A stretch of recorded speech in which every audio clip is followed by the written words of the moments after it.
네, 저희가 지금 마가복음 말씀을 지속적으로 나누고 있는데요. 마가복음 10장, 11장에 이르러서 예수님께서 드디어 예루살렘에 입성하시면서 이 땅에 오신 목적, 십자가를 지기 위한 행보를 시작하셨습니다. 예수님께서 예루살렘에 입성하신 뒤에 공식적으로 하신 매우 중요한 한 가지의 사건이 있었어요. 그게 무엇이냐면 바로 하나님의 집이자 기도하는 집인 성전을 깨끗하게 정리하신 것입니다. 예수님께서는 성전이 깨끗하게 정리되신 그 모습을 보며 매우 흡족하셨던 것 같습니다. 왜냐하면 그 다음 날, 성전을 정리하신 다음 날 하나님과 독대하기 위해 정리되어진 성전을 홀로 거닐면서 하나님과의 깊은 교제의 시간을 나누는 장면을 우리 성경은 우리에게 보여주고 있기 때문입니다. 여러분, 우리의 삶이 정리되어지고 하나님과 독대할 수 있는 그러한 은혜가 있기를 예수님이 축복합니다. 그러한 시간이 우리에게 기쁨이 되어지고 즐거움이 되어질 때 우리의 삶은 하나님이 기뻐하시는 하나님의 사람으로 세워져 갈 수 있는 것이죠.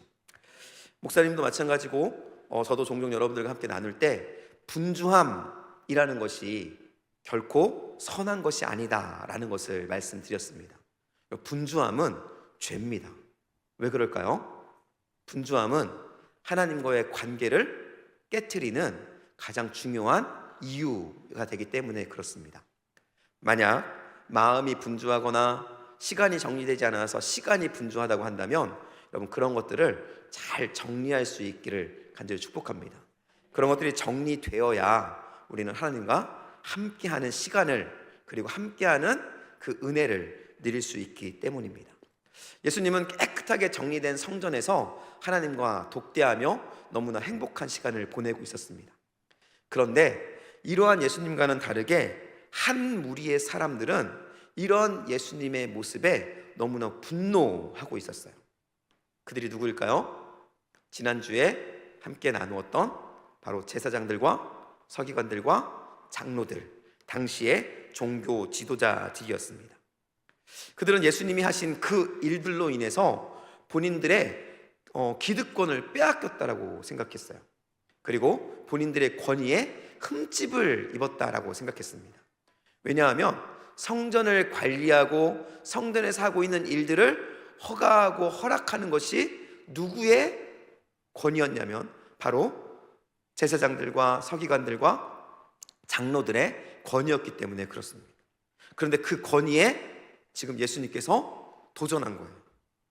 그래서 이들은 본인들이 빼앗기고 흠집당한 그 일들로 인해서 분노하면서 아주 씩씩거리면서 예수님을 찾아갑니다. 그리고 예수님께 질문하는 것이죠. 따지는 것이죠. 예수님께 뭐라고 따지냐면요, 도대체 당신이, 예수님을 향해 말씀하는 겁니다. 도대체 당신이 무슨 권위로, 당신이 우리의 허락도 없이 무슨 권위로 성전을 깨끗이 하고 청소하는, 성전에 있는 사람들을 내어 쫓고 깨끗하게 했다고 하는 일을 했느냐라고 따지는 일들이 발생을 합니다. 그때 예수님께서 답변하시지 않았어요. 답변하시는 대신 어떻게 하셨죠? 또 다른 질문을 그들에게 합니다. 예수님께서 이렇게 질문합니다. 요한의 세례가 하늘로부터냐 땅으로부터냐? 사실 이 질문은 이미 정답이 정해져 있는 질문이에요. 왜냐하면 이미 그곳에 모여있는 모든 사람들, 무리들을 비롯해서 이스라엘에 있었던 많은 사람들은, 대부분의 사람들은 바로 이 세례 요한에 대해서 하나님의 사람이다 라는 것을 인정하고 있었기 때문이라는 겁니다.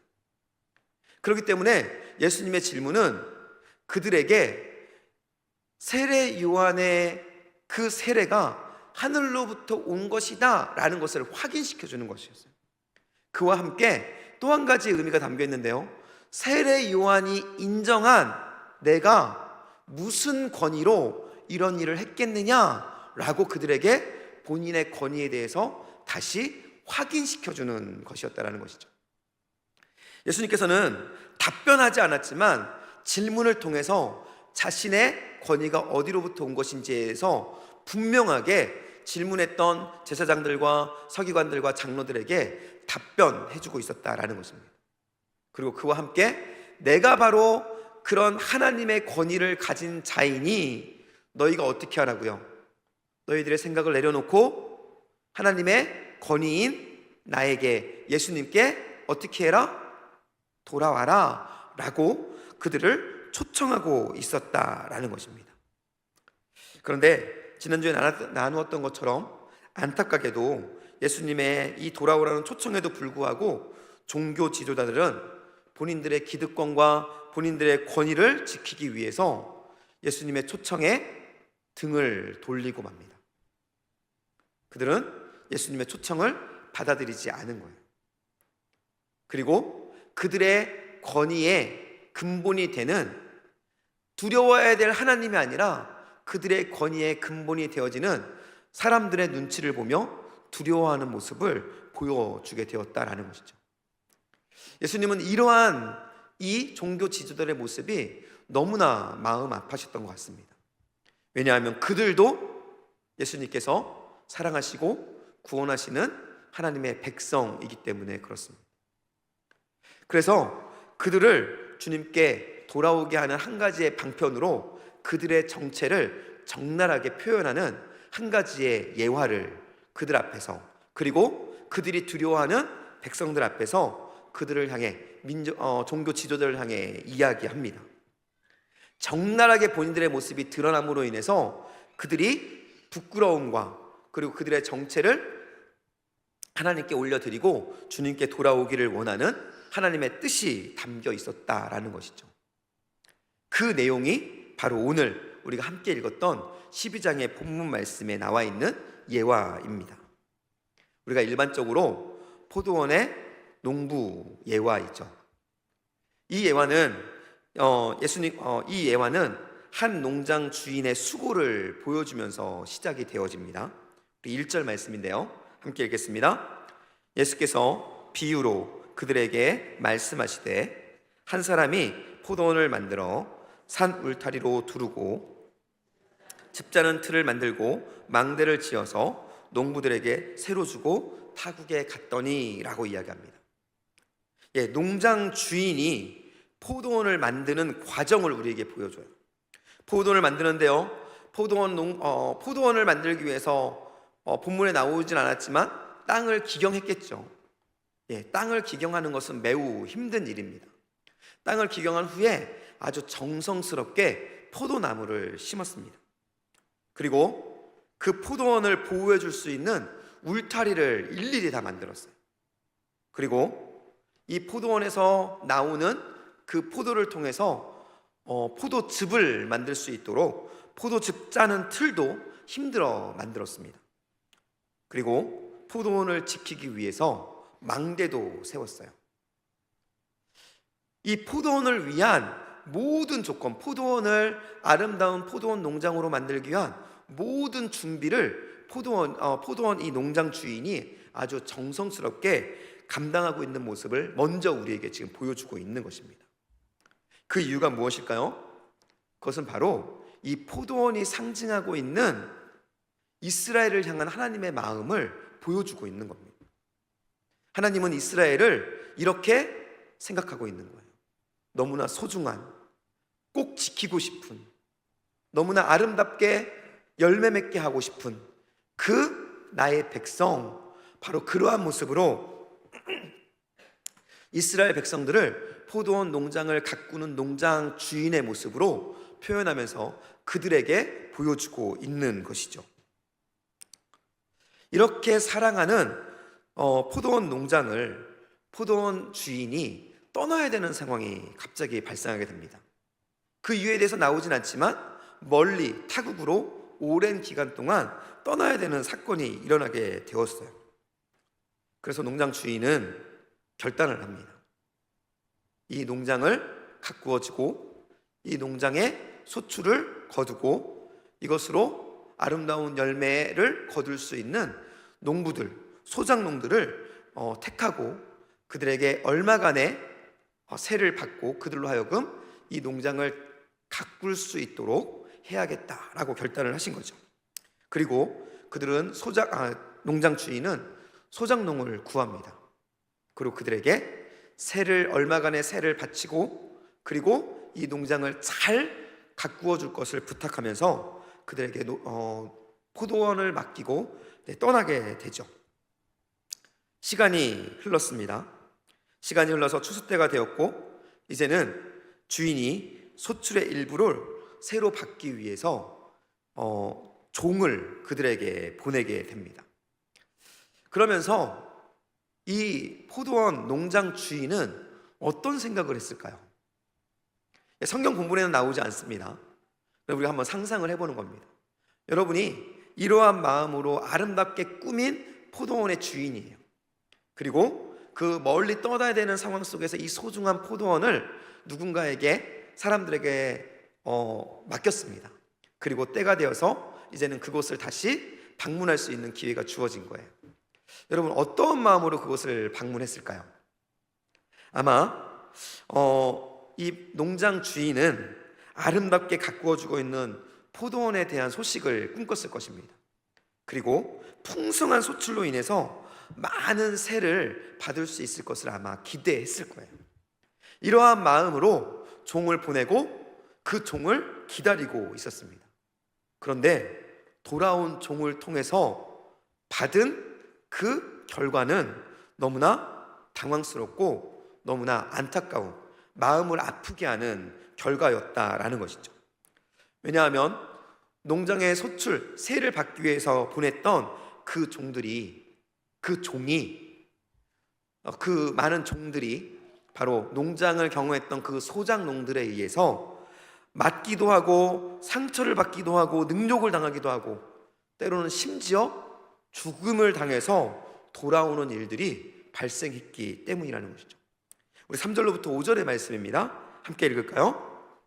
그들이 종을 잡아 심히 때리고 거저 보내었거늘 다시 다른 종을 보내니 그의 머리에 상처를 내고 능욕하거늘 또 다른 종을 보내니 그들이 그를 죽이고 또 그 외에 많은 종들도 더러는 때리고 더러는 죽인지라. 선한 마음으로 그리고 좋은 마음으로 시작했던 그 일들의 결과가 너무나 뼈아픈 일들로 그 농장 주인에게 다가옴으로 인해서 농장 주인은 너무나 당황스러운 마음을 가질 수밖에 없었다라는 것입니다. 여러분, 소작농들이 세를 내는 것은 너무나 당연한 것입니다. 그렇지 않나요?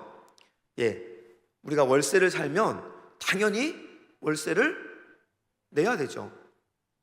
우리가 무엇인가를 빌렸으면 빌린 것에 대한 값을 지불하는 것이 아주 너무나도 당연한 것입니다. 그렇기 때문에 모든 사람들은 이 사실에 대해서 잘 알고 있었다라는 것이죠. 물론 당연하게도 소작농들 또한 이러한 사실들을 너무나 잘 알고 있었을 것이라는 것입니다. 그런데 문제는 이런 일들을 너무나 잘 알고 있었을 소작농들이 왜 이런 일들을 벌였던 것일까라는 질문이죠. 여러분 한번 생각해 보신 적 있으신가요?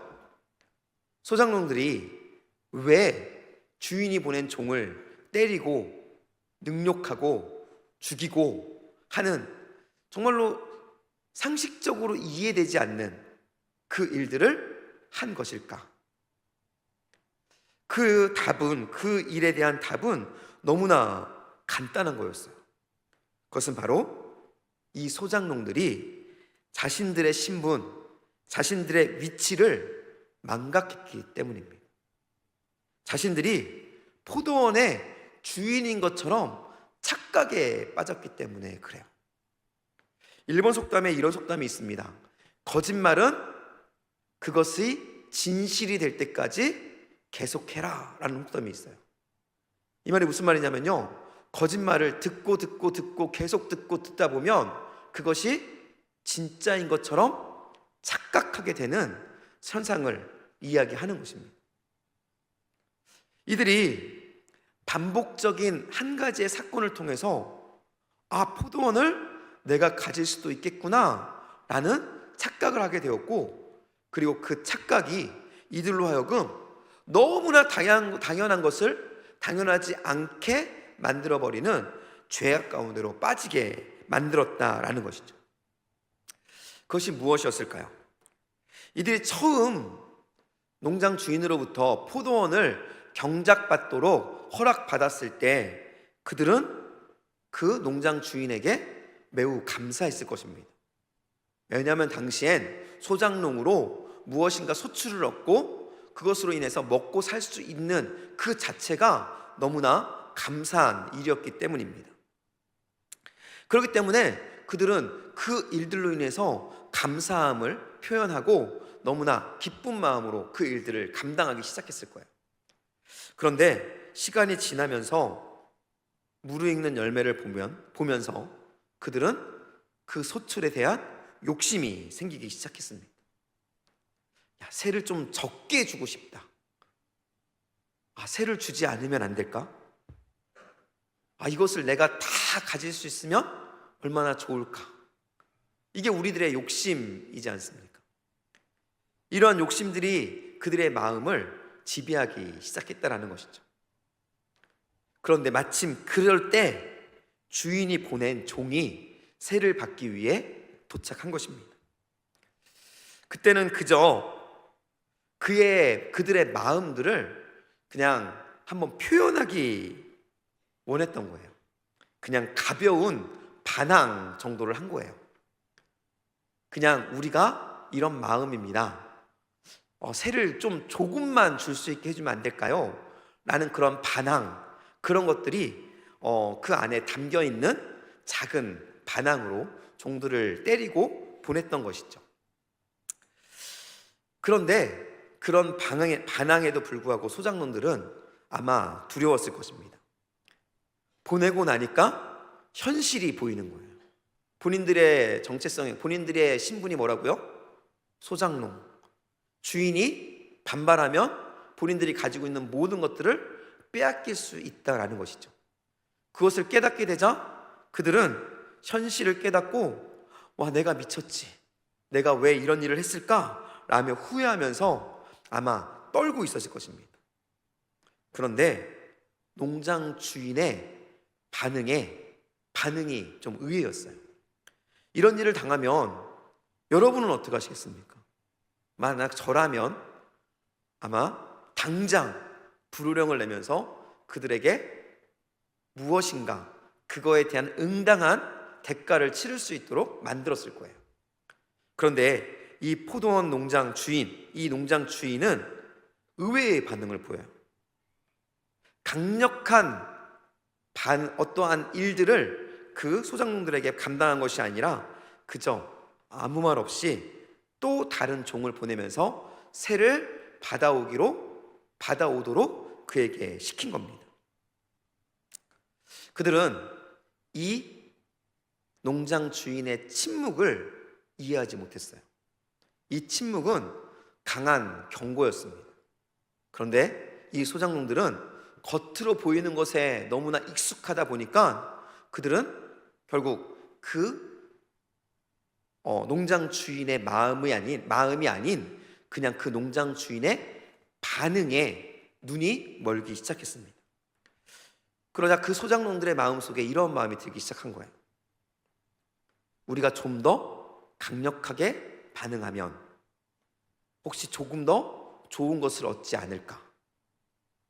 그래서 머리를 때리고 상처를 입히고 능욕하고 또 왔을 때 죽이고 그런 일들을 그들은 반복하기 시작한 것입니다.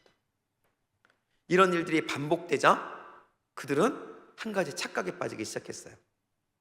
이렇게 하다 보면 이 농장을 내가 가질 수도 있겠구나 라는 착각을 하게 된 것입니다. 그런 혹시 하는 마음들이 반복되어다 보니까 그들은 그것이 확신으로 바뀌었고 당연히 이 포도원이 나의 것인 것처럼 그들은 잘못된 생각을 가지게 되었다라는 것이죠. 이런 생각에 이르자 그들은 본인들의 위치를 망각하기 시작했습니다. 그리고 본인이 주인인 것처럼 착각에 빠지게 되었다라는 것이죠. 이것이 소작농들의 문제일 뿐이 아니라는 것이죠. 바로 저와 여러분의 문제일 때가 너무나 많이 있다는 겁니다. 저와 여러분에게 맡겨주신 포도원들이 있어요. 그런데 그것이 너무나 익숙하고 그것을 나의 마음대로 다루는 일들이 반복되다 보니까 그것이 너무나 나의 것이 되어버리고 나의 소유가 되어버리고, 그러다 보니 그것의 주인으로 내가 마음대로 그것들을 사용하는 모습이 우리의 삶 속에도 너무나 종종 보여질 때가 있다라는 것이죠. 예수님께서는 그러한 모습들을 우리에게, 그리고 이 말을 듣기 원하는 바로 제사장들과 서기관들과 장로들에게 말씀하고 있었다라는 것입니다. 예수님은 이 소작농들의 모습을 통해서 장로들과 제사장들과 서기관들과 장로들에게 이렇게 말씀하시는 거예요. 너희들의 신분이 무엇이냐? 여러분, 제사장들과 서기관들과 장로들의 신분이 무엇일까요? 그 당시에 보여지는 외적인 모습은, 신분은 종교 지도자입니다. 하지만 그들의 진짜 신분은요, 하나님의 백성이 이스라엘 백성들로 하여금 하나님과 함께 하도록, 하나님께 나아갈 수 있도록 그들을 섬기고 돕는 섬김의 종이었다라는 거예요. 그들을 향해서 너희의 신분이 무엇인지를 예수님께서는 질문하고 있는 겁니다. 그러면서 그들에게 말하는 겁니다. 그런데 너희는 지금 무엇을, 어떠한 모습으로 살아가고 있느냐? 너희가 이 종의, 이 소작농들, 농부들의 삶을 지금 살고 있는 것이 아니냐? 라면서 그들의 모습을 적나라하게 그들 자신들에게, 또 그곳에 모여있는 사람들에게 보여주고 있었다라는 것이죠. 이럴 때 이 모습을 들은, 적나라하게 자신의 정체가 드러난 그들은 회개해야 했다라는 것이죠. 하나님께 주시는 마지막 기회를 그들은 받았어야 된다라는 것입니다. 그런데 그들은 여전히 본인들이 포도원의 주인인 양, 여전히 그들의 기득권과 그들이 가지고 있는 허울뿐인 종교 지도자로서의 그 권위를 포기하지 않고 자신의 그것들을 지키기 위해 하나님의 말씀 앞으로 돌아서지 않습니다. 그때 예수님께서는 마지막 기회를 다시 한번 허락하십니다. 그것은 바로 앞으로 있을 예수 그리스도의 그 희생의 사건을 비유로 말씀해 주시는 것이죠. 그래서 예수님께서는 농장 주인이 아들을 보내는 사건을 더하여 말씀하십니다. 우리 6절입니다. 함께 읽겠습니다. 이제 한 사람이 남았으니 곧 그가 사랑하는 아들이라 최후로 이를 보내며 이르되 내 아들은 존대하리라 하였더니 라고 이야기합니다. 신분을 망각하고 자기 자신이 주인인 양 살아가고 있는, 그럼에도 그것들을 깨닫지 못하는 그들에게 본인들의 신분이 무엇인지를 알 수 있는 마지막 사건, 마지막 한 사람을 보내주는 것입니다. 그분이 바로 누구냐면요, 농장 주인의 아들이었습니다. 농장 주인은 아들을 보면 그들이 본인들이 누구인지, 나에게 이 농장을 빌려준 사람이 있었구나 라는 것을 깨달을 것이라는 기대를 했어요. 그런데 농장 주인과는 다르게 포도원의 눈이 멀어버린, 본인의 소유라고 착각하는 그 착각의 눈이 멀어버린 그 농부들, 소작농들은 농장 주인의 기대와는 전혀 다른, 정말로 상상할 수 없는 일을 벌리고 맙니다. 7절 말씀인데요, 함께 읽겠습니다. 상속자니 자 죽이자, 그러면 그 유산이 우리들의 것이 되리라 하고 라고 말하면서 상속자인 농장 주인의 아들을 죽여버립니다. 여러분, 상식적으로 한번 생각해 볼게요. 상속자가 죽으면 그 상속자를 죽인 사람에게 상속이 넘어갈까요? 절대 그런 일은 없을 것입니다. 그런데 이들은 지금 상속자를 죽이면 그 상속이 우리에게 올 것이라는 너무나 말도 안 되는 일에 그들의 삶을 내어 맡기는 거예요. 왜요? 자기 자신이 누구인지를 잃어버렸어요. 본인이 소장농이라는 사실을 잃어버렸어요. 본인이 아들인 양, 본인이 주인인 양, 자기 자신을 잃어버리고 지금 전혀 엉뚱한 것을 향해서 그들은 지금 달려가고 있었다라는 것입니다. 아들을 잡아 죽이고 본인들이 그 소유를 차지하겠다는 말도 안 되는 일들로 그들의 마음들을 채워가기 시작했다라는 것이죠. 이 말씀을 들었을 때 주변에 있는 사람들의 반응은 어땠을까요? 주변에 있는 사람들의 반응은 말도 안 된다는 웅성거림이었을 것입니다. 뿐만 아니라 이 말을 들은 제사장들과 서기관들과 그리고 장로들 또한 이 말도 안 되는 사건의 주인공이 우리란 말인가? 라는 마음이 들 수밖에 없었다라는 거예요. 예수님께서 정말로 직접적으로 부인할 수 없도록, 그리고 돌아와야만 하도록, 회개해야만 하도록 주시는 기회였다라는 것이죠.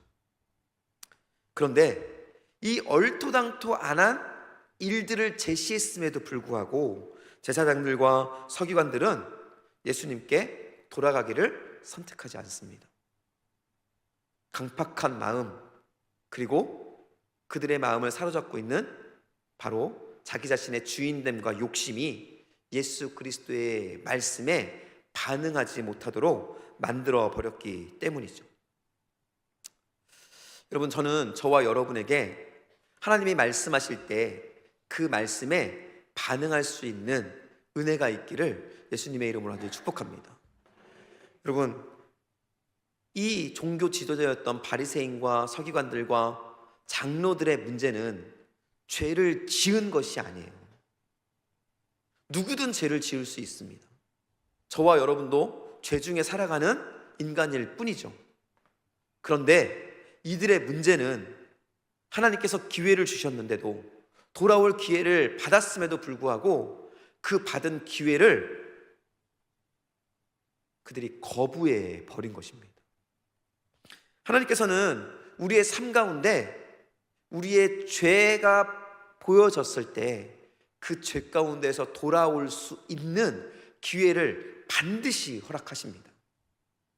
여러분, 그때에 우리가 그 하나님의 음성, 하나님의 초청 가운데 반응할 수 있는 것, 그게 바로 우리에게 주시는 하나님의 은혜라는 것이죠. 저는 여러분 안에 이런 은혜의 삶이 넘쳐날 수 있기를 예수님의 이름으로 간절히 축복합니다. 예수님께서는 예수님의 말씀을 거부하는 그들에게 심판의 말씀을 하세요. 그 심판의 말씀이 무엇일까요? 두 가지의 말씀을 하시는데요, 우리 9절과 10절의 말씀입니다. 함께 읽겠습니다. 포도원 주인이 어떡하겠느냐? 포도원 주인이 어떡하겠느냐? 라고 질문하죠. 그 질문의 대답이 무엇일까요? 물론 본문 방금 읽었던 그 다음에 나오지만 그냥 일반적으로 생각해도 그들은 죽었다 이겠죠. 예수님께서 말씀하십니다. 포도원 주인이 어떻게 하겠느냐? 같이 읽습니다. 와서 그 농부들을 질멸하고 포도원을 다른 사람에게 주리라.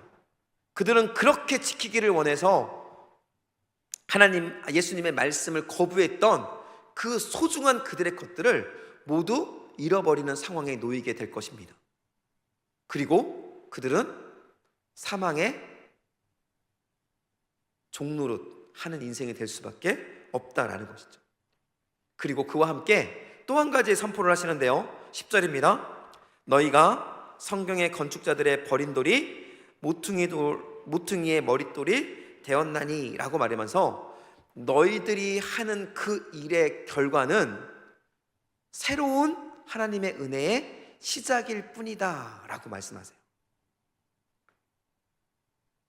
이 두 번째 말씀은 그들이 무엇을 하고자 하는지를 정확하게 알고 있는 예수님의 모습을 그들에게 보여줍니다. 너희가 하고자 하는 일, 하나님으로부터 온 하나님의 사람인 나 예수님을 죽이고자 하는 그 일들을 내가 이미 알고 있다라는 것을 말씀하는 거예요. 그러면서 너희들이 하고자 하는 일의 결과가 무엇인지를 그들에게 말씀해 주는 것입니다. 너희들은 너희들의 유익과 너희들의 것을 지키기 위해서 나를 죽일지 모르지만, 그렇지만 그 죽임의 결과는 하나님께서 하시는 구원의 시작이자 구원의 마침이 된다는 사실을 예수님께서는 말씀해 주고 있다라는 것이죠. 결과는 이거예요. 결론은 그것입니다. 너희가 하려고 하는 그 일들은 결코 이루어지지 않기 때문에 너희들이 어떻게 하라고요? 돌아와라 라는 거예요. 여러분, 예수님께서 사역하시면서 책망하시고 권면하시고 그들에게 하시는 모든 말씀의 핵심과 결론은 하나입니다. 그것은 바로 돌아와라 라는 거였어요. 돌아오면 회복된다는 거였어요. 예수님께서는 이 사건을 통해서도 예수님께 대적하는 그들을 향해서 돌아오라고 지속적으로 말씀하고 있다라는 것이죠. 그럼에도 불구하고 안타까운 것은 그들은 예수님께 돌아오지 않았다라는 것입니다. 너무나 직설적이고 쉬운 예화였기 때문에 제사장, 서기관, 장로들은 예수님께 하시는 말씀, 그 말씀의 의도를 분명하게 깨달을 수밖에 없었습니다. 그럼에도 불구하고 제가 말씀드렸던 것처럼 그들은 이렇게 반응해요. 12절 말씀입니다. 그들이 예수의 이 비유가 자기들을 가리켜 말씀하신 줄을 알고 어떻게 해요? 잡고자 하되, 다른 말로 말하면 죽이고자 하되 라고 말씀합니다. 이것이 바로 이 종교 지도자들, 바리새인과 그 제사장들과 서기관들과 그리고 장로들의 모습이었다라는 것입니다. 이 예화를 통해서 하고 싶은 말씀, 예수님께서 하고 싶은 말씀은 바로 그들의 모습이 바로 이러한 모습, 얼토당토하는 모습이고, 그렇지만 너희가 돌아오면, 회개하면 너희도 회복될 수 있다라는 말씀이었다라는 거예요. 그러나 그들은 그런 기회조차 잃어버리고 말았다라는 것이죠. 이 말씀이 우리에게 주시는 것은 무엇일까요?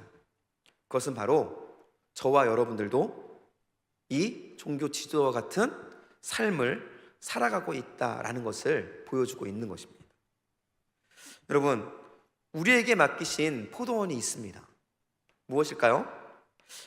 간단하게 말씀드리면 이런 거겠죠. 우리 가족이 우리의 포도원일 수 있습니다. 그리고 우리가 가지고 있는, 우리에게 허락하신 재능과 은사들이 포도원일 수 있겠죠. 또는 여러분에게 있는 재정의 풍요와 또 건강이 우리의 포도원일 수 있습니다.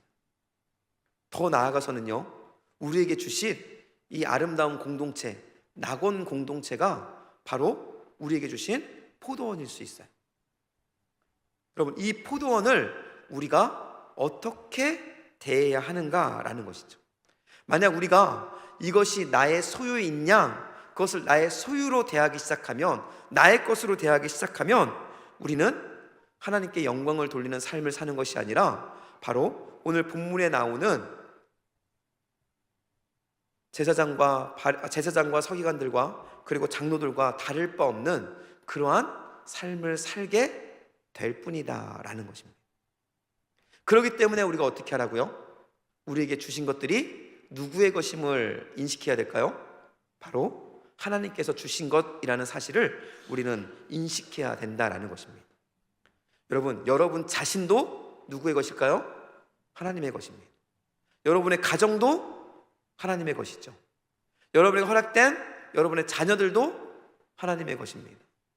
여러분에게 허락된 물질도, 건강도, 여러분에게 주신 재능도, 그 모든 것도 하나님의 것이에요. 심지어 우리의 교회, 우리의 공동체도 누구의 것일까요? 하나님의 것입니다. 만약 이것들을 나의 것으로 생각하는 그 순간 우리는 하나님과 관계를 깨어가는 바로 이 농부들, 그리고 서기관과 제사장과 서기관과 장로들과 같은 그러한 삶을 살아갈 수밖에 없다라는 것입니다. 이제 저는 여러분들과 함께 우리의 삶의 주인이 누구인지를 살펴볼 수 있는 그런 은혜가 있기를 간절히 소원합니다. 여러분의 삶은, 우리의 삶의 통치자는 하나님이십니다. 여러분 믿으시죠? 그 하나님께 여러분 우리의 삶을 온전히 맡겨드리고, 그러므로 인해서 나의 것이 아닌, 나의 뜻이 아닌, 나의 바람이 아닌 하나님의 뜻과 하나님의 바람이 우리의 삶 속에 하나하나 성취되어지는 그 놀라운 역사를 이루어가는 우리의 삶이 될 수 있길 간절히 소원합니다. 우리에게 주어진 모든 것들이 바로 농장 주인이 농부들에게 주었던 포도원과 같은 은혜일 뿐인 것이죠. 저는 그 은혜가 우리의 삶 속에 지속적으로 누려지는 은혜가 있기를 간절히 축복합니다. 그러기 위해서 다시 한번 여러분 고백했으면 좋겠습니다. 우리의 것은, 나의 것은 없습니다. 나에게 있는 모든 것은 누구의 것입니다? 하나님의 것입니다. 이 고백이 우리의 삶을 가득 채우고 이러한 마음으로 하루하루를 살아가는 저와 여러분 될 수 있기를 예수님의 이름으로 간절히 축복합니다. 여러분 옆분들에게 인사하겠습니다. 혹시나는 없습니다. 모든 것이 하나님의 것입니다. 네, 여러분 혹시나 내 것이다 아니에요. 모든 것은 확실히 하나님의 것입니다. 이러한 마음으로 우리의 삶을 살아감으로 승리하시는 저와 여러분 될 수 있게 간절히 축복합니다. 우리 함께